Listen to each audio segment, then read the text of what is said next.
Yair Rodriguez came short of becoming the undisputed UFC featherweight champion on Saturday when he suffered a third-round TKO loss to Alexander Volkanovski in the UFC 290 headliner in Las Vegas. This was a very tough out for Rodriguez in this fight. Had minimal moments of success against Volkanovski, really kind of got smothered in the grappling exchanges and then ultimately hurt on the feet before being stopped with strikes in the ground and pound fashion. And just for him, this was a really tough one to deal with because he's been waiting for so long to kind of get to this position, won the interim title, was on the cusp of just really having a breakthrough moment here, but he ran into one of the greatest fighters the sport has ever seen in Volkanovski. No shame in losing to him, of course, but right now you leave some questions because the difference in caliber between these two guys on this night was quite significant, and you can't imagine that too many adjustments can be made on the side of Rodriguez to kind of shorten that gap right now. Maybe he has to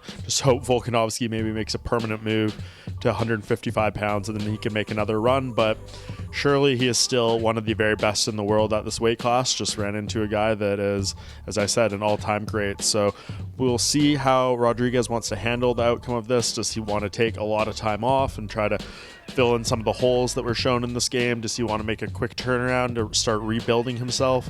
Those are all questions he'll have to answer. He didn't speak at the post-fight press conference, so we don't really know his outlook on his future at this point, but there's plenty of big fights for him in this weight class, plenty of interesting matchups I'd love to see. One in particular that I think would be extremely fascinating would be against Arnold Allen.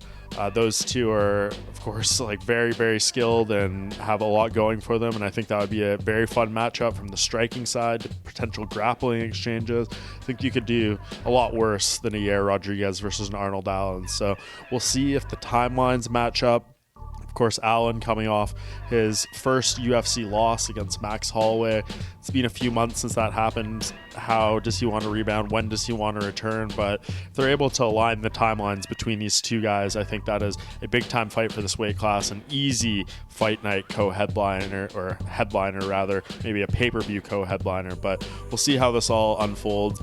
Either way, he's going to have some reflecting to do, some rebuilding to do. But when he does return, still one of the best in the world at 145 pounds, and it will be a big fight for him next, no question.